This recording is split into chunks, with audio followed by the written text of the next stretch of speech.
Bismillahirrahmanirrahim. Assalamualaikum warahmatullahi wabarakatuh. Alhamdulillahi rabbil alamin. Wassalatu wassalamu ala asyrafil anbiya'i wal mursalin. Sayyidina wa habibina wa maulana Muhammadin wa ala alihi wa sahbihi wa man sara ala nahjihi ila yaumiddin. Amma ba'du. Ikhwani fillah rahimakumullah. Alhamdulillah pada siang hari ini, pada pagi hari ini kita bisa melanjutkan perkuliahan kita walaupun dengan sarana YouTube, tidak seperti biasa dengan Zoom, karena ada satu dan lain hal yang saya tidak bisa mengajar seperti biasa. Untuk itu pada pagi hari ini saya berikan video untuk melanjutkan kuliah kita. Kemarin kita sudah bicara tentang pertama bahwa karakter dari umat ini adalah umat pendakwah. Umat pendakwah. Letak kemuliaan dan keagungan umat ini seperti yang Allah katakan, kuntum khaira ummatin ukhrijat linnas ta'muruna bil ma'ruf wa tanha 'anil fahsya'i wal munkar wa tu'minuna billah. Ali Imran 110. Kemudian kedua, kemarin kita juga membahas definisi dakwah dari beberapa pakar dakwah. Kemudian kita simpulkan menjadi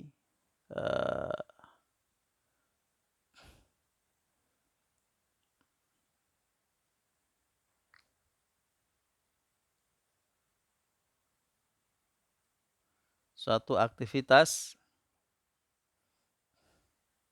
Dakwah Islam adalah aktivitas yang dilakukan secara lisan maupun perbuatan dengan tujuan mengajak, mendidik, serta membimbing manusia hingga mereka mau menerima Islam dan bisa menjalankan Islam secara konsisten sesuai dengan Al-Quran dan Sunnah dalam kehidupan sehari-hari. Pada hari ini kita akan melanjutkan tentang hukum dakwah atau urgensi dakwah Islamiyah dalam kehidupan seorang muslim. Nah, kehidupan muslim ya, baik personal maupun secara jamaah, secara komunal. Yang pertama adalah dakwah ini kita dapatkan dalam teks-teks Al-Quran maupun Sunnah menunjukkan bahwa dakwah yang sudah kita definisikan di atas dan kita sudah simpulkan itu merupakan kewajiban agama. Setiap kita yang muslim merupakan fardu kifayah, fardu ainin. Berdakwah fardu ainin. Semampunya ya, semampunya. Karena masing-masing kita berbeda kemampuannya. Tapi semuanya harus punya kontribusi di dalam dakwah. Allah Subhanahu wa taala berfirman, "Qul hadhihi sabili ad'u ila Allahi ala basiratin ana wa man ittaba'ani wa subhanallahi wa ma ana minal musyrikin." Katakan wahai Muhammad, ini adalah jalanku. Aku menyuruh kepada Allah Subhanahu wa taala atas dasar ilmu, basirah. Ana Muhammad sallallahu alaihi wasallam wa manittaba'ani, dan orang-orang yang mengikuti aku, yaitu umatnya. Jadi siapa yang ingin mengikuti Nabi Muhammad sallallahu alaihi wasallam atau disebut pengikut Nabi Muhammad sallallahu alaihi wasallam juga harus menerima syariat dakwah ini dengan lapang dada, bahkan kita terima dengan senang hati. Kul, kita ikrarkan, kita nyatakan kul hadhihi sabili, kalau Nabi mengatakan kul hadhihi sabili ad'u ilallahi ala basiratin ana wa man ittaba'ani, maka kita juga mengatakan hadhihi sabili ad'u ilallah man ana, saya ala basiratin, tentu saya berdakwah dengan dasar ilmu. Kita ikrarkan, kita kuatkan dalam hati kita bahwa kita sebelum jadi apa-apa kita adalah dai. Rasulullah Shallallahu Alaihi Wasallam kita juga dapatkan beberapa hadis Nabi yang menunjukkan itu merupakan dakwah, merupakan kewajiban setiap pribadi sebelum menjadi kewajiban bersama-sama. Rasulullah Shallallahu Alaihi Wasallam bersabda, "Man ra'a minkum munkaran, falyughayyir biyadihi, fa illam yastati' fa bilisanihi, fa illam yastati' fa biqalbihi, wa dzalika ad'aful iman." Rawahu Muslim.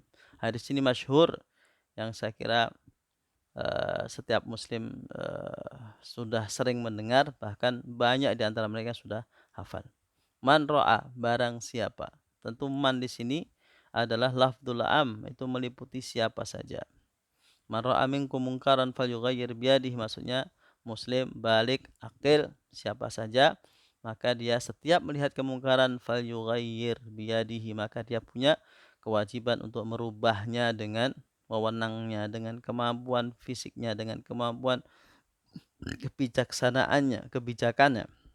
Fa illam yastati' fa bilisanihi, kalau tidak bisa menunaikan kewajiban dakwah dengan wewenangnya, dengan tenaganya, dengan kekuatannya, maka dia harus menegakkannya dengan lisan, bilisanihi, menasihati, menceramai, berpidato, tabligh. Fa illam yastati' fa biqalbihi wa dzalika adhaful iman. Kalau tidak, maka kewajiban yang paling kecil, paling lemah adalah kita menunjukkan sikap tidak setuju. Ya, kita mengingkarinya. Fal yughayyir fa illam yastati' fa biqalbihi, maka kita hati kita tidak pernah berpihak kepada kebatilan, kemaksiatan. Wa dzalikal adhaful iman, ngelus dada, prihatin, mengajak orang juga peduli, itu adhaful iman, adhaful iman, adhaful iman, adhaful iman, selemah-lemahnya iman. Dalam riwayat lain, walaisa wara'a dzalika khardalun minal iman, dan rasa benci kepada kemungkaran tidak ada lagi, cuek bebek terhadap kebatilan yang terus menguat, menyebar, kemaksiatan terus membudaya, tidak pernah sedih, tidak pernah prihatin, dan tidak mengajak orang untuk berprihatin juga, maka walisa wara'a dzalika khardalun minal iman, maka setelah itu tidak ada lagi keimanan dalam dirinya. Na'udzubillah min dzalik. Jadi kata man itu meliputkan semua siapa saja. Hadis Rasulullah Sallallahu Alaihi Wasallam yang juga masyhur, ya, harus hafal ini. Balighu anni walau ayah, balighu anni walau ayah, wa hadithu anni an bani Israila wala haraj. Syahidnya adalah di balighu anni walau ayah. Balighu anni walau ayah, sampaikan dariku walaupun satu ayat, walaupun satu ayat. Siapa di antara kita yang tidak hafal Al-Qur'an? Ya, Al-Fatihah itu berapa ayat, ya kan? Ada 7 ayat.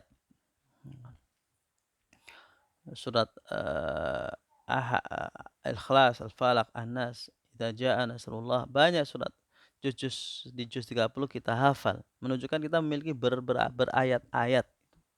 Rasulullah minta balighu anni walau ayat, sampaikan dakwahlah walaupun dengan satu ayat, walaupun dengan satu tema, walaupun dengan satu nasihat, walaupun sebuah tausiah, walaupun sebuah harapan, walaupun sebuah kritikan, walau sebuah hal-hal yang bisa mendorong orang menjadi lebih baik dan merasa terbimbing, bahkan bisa kemudian menjadi kita sebab dia menjadi pribadi yang konsisten dengan nilai-nilai Islam, bahkan dia bisa kita hantarkan menjadi seorang aktivis dakwah. Tentu pahala kita semakin besar.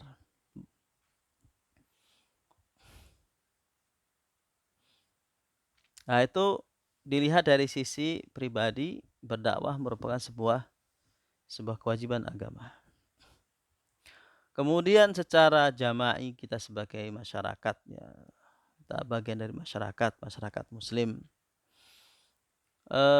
merupakan kewajiban, ya, kifai bagi masyarakat muslim untuk memiliki sebuah organisasi jamaah yang mampu menegakkan amar ma'ruf nahi mungkar, menegakkan dakwah, bisa mengajak, bisa membimbing, bisa menuntun, bisa memastikan bahwa syariat Islam ditegakkan, agama Islam dijalankan sesuai dengan sumber Islam, yaitu Al-Quran dan Sunnah, dan dalil-dalil syar'i yang lainnya yang sudah sepakat oleh para ulama kita. Umat ini juga harus memiliki organisasi dakwah yang terorganisir dengan baik, memiliki kader-kader dai yang tangguh, yang siap memikul beban dakwah yang tidak dapat dipikul oleh personal. Imam Syatibi mengatakan, hendaklah kalian mempersiapkan kader-kader yang bertugas melaksanakan dakwah dan membantu mereka dengan segala bantuan yang dapat diberikan demi suksesnya usaha mereka menegakkan dakwah, menyebarkan agama Allah Subhanahu wa taala. Jika kaum muslimin tidak melaksanakan yang demikian itu, berdosalah mereka semua. Kita tahu Al-Imam Syatibi adalah ulama yang bisa dikatakan peletak maqasidus syariah di dalam kitabnya Al-Muwafaqat. Ini adalah pakar usul fiqh. Dia mengatakan bahwa ini sebuah kewajiban bersama, yaitu fardu kifayah untuk mengadakan sebuah jamaah. Sebuah jamaah ini. Yang lainnya kalau nggak bisa terlibat, ya berkontribusi dengan berikan bantuan-bantuan dengan dananya. Kan. Ada yang kaya tapi tidak bisa terlibat langsung dengan dakwah, dia bantu. Tapi harus ada jamaah yang kokoh, yang kuat, yang kira-kira seperti yang dikatakan Allah Subhanahu wa taala, innallaha yuhibbul ladzina yuqatiluna fi sabilihi shaffan ka'annahum bunyanun marsus, atau seperti firman Allah Subhanahu wa taala, atau seperti sabda Nabi sallallahu alaihi wasallam, la tazalu ta'ifatun min ummati dhahirina 'alal haqq. Umat ini tidak pernah sepi, ya. Selalu ada jamaah ta'ifah dari umat ini yang dhahirina 'alal haqq, yang senantiasa memperjuangkan kebenaran. La yadurruhum man khadalahum. Banyak orang tidak suka, banyak orang ingin menciderai, banyak orang ingin menghentikan dakwahnya, namun la yadurruhum, tidak pernah upaya mereka mampu menghentikan dakwah mereka. Hatta ya'tiya amrullahi wa hum kadzalik, dan mereka akan terus seperti itu sampai datang takdir Allah Subhanahu wa taala, sampai datang hari kiamat. Rawahu Muslim. Ikhwani rahimakumullah, Allah Subhanahu wa taala, dasar dari harus adanya jamaah yang kokoh, yang kuat, yang bisa memikul beban dakwah, ini sesuai dengan perintah Allah Subhanahu wa taala, wal takum minkum ummatun yad'una ilal khair ya'muruna bil ma'ruf wa yanhauna 'anil munkar ulaika humul muflihun. Ali Imran 104. Wal takum minkum, hendaklah di antara kalian, ini kaum muslimin ini,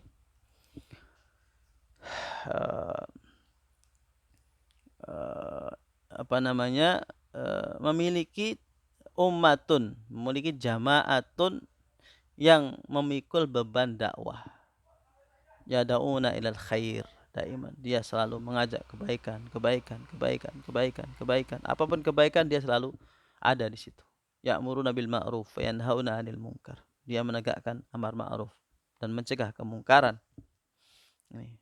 Wal takum, ini perintah. Ya, kita tahu ini amar. Wal takun, ini perintah. Maksudnya kamu harus ada. Ini dalil bagi harus adanya jamaah dakwah. Satu penafsiran. penafsiran lain, justru ayat inilah yang menunjukkan kewajiban dakwah itu fardu ainin, karena minkum itu artinya setiap kalian, bukan sebagian kalian. Jadi bisa itu menjadi lil jins atau li ba'd, ya, taba'id gitu. Kalau tab'id berarti hendak hendaklah di antara kalian ada taifah. Tapi makna yang lain jins berarti hendaklah setiap kalian menjadi bagian dari jamaah dakwah gitu. Maka dalam konteks ayat ini bisa bermakna bahwa keterlibatan seorang dalam jamaah dakwah itu sebuah kewajiban. Yang memahami minkum adalah sebagian kalian, maka bermakna fardu kifayah. Anggaplah ini sebagai yang kuat adalah fardu kifayah. Namun ingat kata Imam Syatibi, kalau keberadaan jamaah itu tidak terbantu oleh yang lainnya, maka itu artinya ketika jamaah itu tidak mampu menyelesaikan agenda-agendanya, agenda-agenda mengajak, agenda-agenda mengajak kepada kebaikan, mencegah kemungkaran itu tidak sukses, ya, mengalami kesulitan-kesulitan, maka kita semua itu dosa. Yang tidak berkontribusi kita berdosa. Ustaz, sekarang kan banyak jamaah-jamaah, ada jamaah dakwah ini tabligh, jamaah dakwah Nahdlatul Ulama, jamaah dakwah Muhammadiyah, ada Jamaatul Ikhwan Muslimin, ada Jamaatul Hizbut Tahrir. Ya, kita nggak bisa mencegah adanya jamaah-jamaah itu, ya kan? Karena masing-masing memiliki spesialisasinya.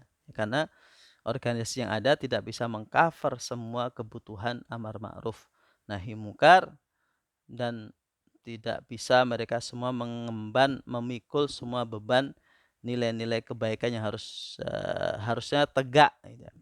Maka ya tidak mengapa ada ta'adud jamaat, ya. Ada banyak jamaah, yang penting bagaimana jamaah-jamaah ini bisa bersinergi, bukan berkelahi gitu, berkelahi sama mereka. Anggaplah sekarang jamaah banyak, toh juga masih belum mampu mengentaskan negeri kita dari keterpurukan, dari dominasi nilai-nilai kebatilan dan kezaliman masih mendominasi. Artinya bahwa orang yang tidak peduli dengan dakwah pada hari ini, tidak peduli dengan dia cuek, saya nggak perlu bergabung dengan Dewan Dakwah Indonesia, saya nggak perlu bergabung dengan IKADI, saya nggak perlu bergabung dengan Muhammadiyah, saya nggak perlu bergabung dengan FPI, nggak bergabung dengan Hizbut Tahrir, nggak perlu dengan Salafi dan Jemaat Tabligh dan yang lain-lainnya, dakwah-dakwah itu bisa jadi berdosa, seperti yang dikatakan, segala bantuan dapat diberikan demi sukses usaha mereka menegakkan dakwah menyebarkan agama Allah. Jika kaum muslimin tidak melaksanakan demikian, itu berdosalah mereka semua.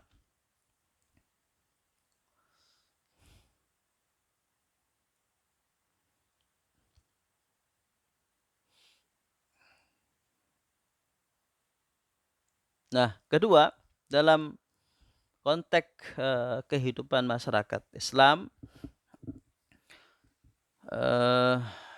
Allah Akbar, Allahumma shalli ala Muhammad.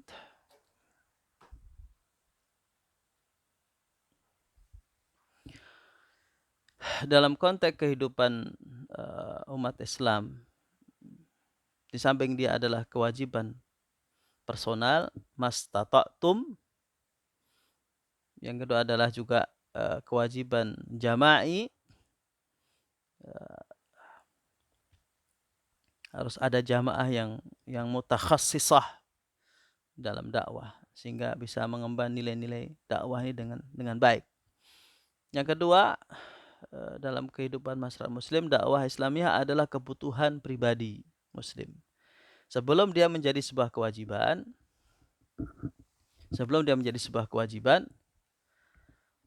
dakwah ini sebetulnya adalah kebutuhan kita secara personal.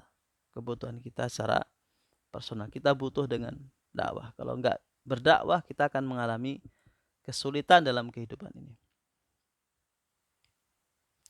Allah Subhanahu wa taala berfirman dalam surat Al-A'raf ayat 164 dan 165. Ya, A'raf. Ayat ini juga cukup masyhur, ya. Wa id qalat ummatun minhum lima ta'iduna qauma. Araf 164. Ya, tolong dicatat. Ketika ada satu golongan, satu jamaah, satu golongan dari masyarakat, sekelompok masyarakat itu mengkritik kelompok lain yang konsisten dengan dakwah. Alasannya apa? Allah muhlikuhum aw mu'adzibuhum adzaban syadida. Kenapa kalian capek-capek menegakkan dakwah sedangkan umat ini, kaum ini sudah jelas-jelas mau diadab oleh Allah Subhanahu wa taala dengan adab yang pedih. Ngapain kalian susah-susah? Udah, kalian sudah laksanakan tugas, istirahat, tunggu di rumah biar Allah yang mengadab mereka. Nah, kelompok yang lain, kelompok yang tadi ta'ifatun la tazal ta'ifatun ummati dhahirina 'alal haq tadi menjawab, qalu ma'dziratan ila rabbikum wa la'allahum yattaqun. Ya, kami jalankan dakwah ini semampu kami sebagai bentuk pertanggungjawaban kami kepada Allah Subhanahu wa taala. Jika nanti ditanya oleh Allah Subhanahu wa taala, kami telah melakukan. Kami telah melakukan dakwah ya Allah. Soal kemudian diterima enggak diterima itu adalah urusan mereka dengan Allah. Namun seorang dai harus optimis, la'allahum yattaqun. Bisa jadi dengan satu sentuhan dakwah, dengan konsistensi dakwah yang tinggi, dengan keistiqomahan, mungkin juga sedekat dengan banyak pengorbanan, hati itu bisa terketuk dan kemudian orang menjadi pribadi-pribadi yang jauh lebih baik daripada sebelumnya. La'allahum yattaqun. Maka seorang dai harus memiliki nilai optimis ketika dia harus menyampaikan nilai-nilai dakwah. Dia harus punya optimis, dia harus yakin bahwa ini adalah pintu hidayah. Falamma nasu ma dzukiru bihi anjayna alladziina yanhauna 'anis su' wa akhadna alladziina dzalamu bi'adzabin ba'isin bima kanu yafsuqun. Falamma nasu ma dzukiru, maka ketika masyarakat sudah tidak peduli dengan dakwah, anjaynal ladzina yanhauna 'anis su', maka Allah datangkan musibah besar yang menimpa semuanya. Wa anjaynal ladzina yanhauna 'anis su'. Tapi yang konsisten dalam dakwah, anjayna wa akhadnal ladzina dzalamu, kami selamatkan orang-orang yang melarang masyarakatnya berbuat kemungkaran. Wa akhadnal ladzina dzalamu, dan kami timpakan kepada mereka azab, musibah.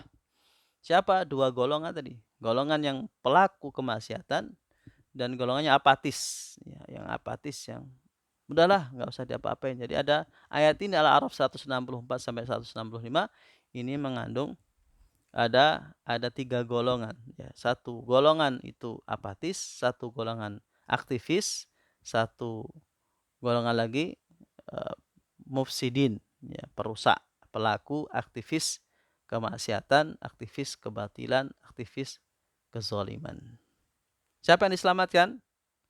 Adalah orang-orang yang yantamuna ila jamaah ad-dakwah, orang-orang yang peduli dan berkomitmen dengan nilai-nilai dakwah, maka dia akan diselamatkan oleh Allah Subhanahu wa taala. Maka kalau kita pribadi ingin diselamatkan oleh Allah Subhanahu wa taala, ya fitnah ini banyak ya, fitnah keluarga, fitnah harta, banyak banget ya. Maka bergabunglah, ya, maka aktiflah dalam dakwah semampunya karena itu merupakan kebutuhan kita pribadi agar kita diselamatkan dari fitnah. Ketiga, dakwah adalah kebutuhan masyarakat. Dakwah ini keberadaannya tegak dalam masyarakat ini adalah sebetulnya kebutuhan masyarakat secara keseluruhan. Bagaimana bisa? Ya, Allah Subhanahu wa taala berfirman dalam surat Al-Anfal ayat 25, wattaqu fitnatan la tusibanna alladziina dzalamu minkum khassah wa'lamu annallaha syadidul iqab. Ini wattaqu fitnah. takutlah kalian semua kepada fitnah, musibah, ujian. La tusibannal ladzina dzalamu minkum. Yang tidak saja menimpa fitnah ini, musibah ini, malapetaka ini kepada orang yang zalim, pelaku kezaliman saja, bukan aktivis kezaliman tok saja. Khassah. Tidak. Mereka tok. Yang baik pun akan kena juga. Yang saleh itu kena juga. Bahkan ketika Allah Subhanahu wa taala perintahkan malaikat untuk memberikan fitnah, memberikan ujian kepada masyarakat yang lalai, yang didominasi oleh kemaksiatan karena orang-orang baik diam, tidak berbicara, tidak melakukan aktivitas dakwah. Kata malaikat, tapi di dalamnya ada orang saleh ya Rasulullah. Orang saleh, bukan orang muslih ya, orang saleh. Kata Allah, mulai dari dia. Mulai dari dia.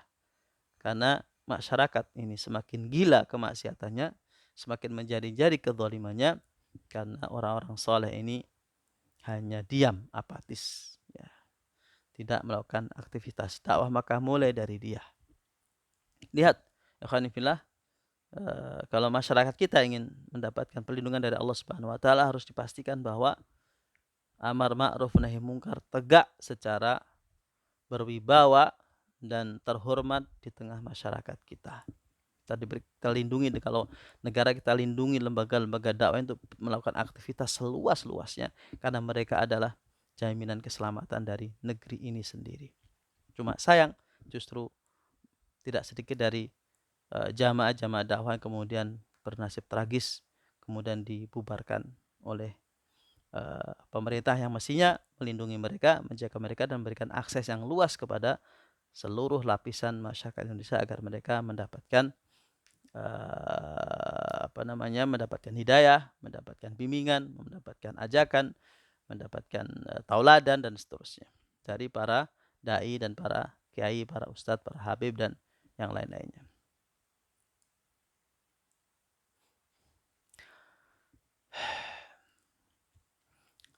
Sahabat Ibnu Abbas, Hibrul Ummah, mengatakan Allah Subhanahu wa taala memerintahkan kaum muslimin untuk tidak membiarkan kemungkaran terjadi di sekitar mereka.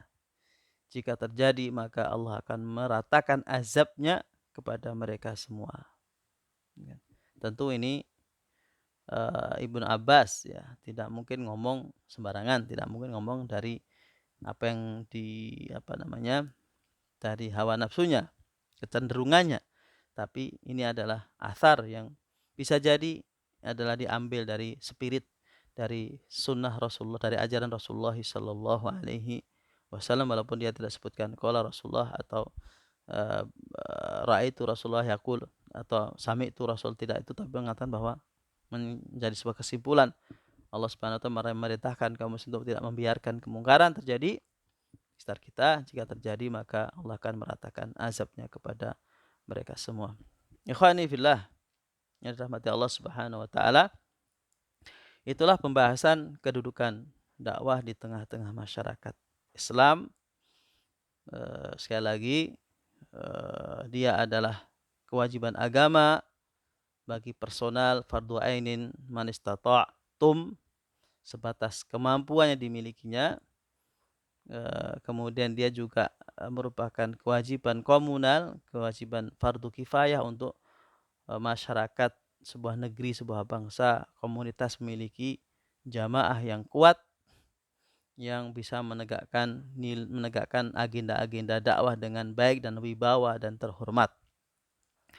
Kemudian yang kedua adalah bahwa dakwah ini merupakan kebutuhan kita pribadi muslim agar kita selamat dari fitnah, di samping juga merupakan kebutuhan masyarakat Islam secara keseluruhan, masyarakat desa, masyarakat kota yang ingin kotanya selamat, yang ingin desanya selamat, yang ingin kecamatan selamat, yang ingin negara yang selamat, maka harus mendukung kesuksesan lembaga-lembaga dakwah, jamaah-jamaah yang telah ada, dibina, diarahkan, disinergikan, disatukan untuk kemudian membangun negeri yang semoga Allah Subhanahu wa taala mengaruniai negeri kita Indonesia baldatun thayyibatun wa rabbun ghafur. Ini kajian kita atau perkuliahan kita pada hari ini. Silahkan kalau ada pertanyaan bisa ditulis di kolom komentar. Jazakumullah khairan katsira wallahu muwafiq ila aqwamit thariq. Assalamualaikum warahmatullahi wabarakatuh.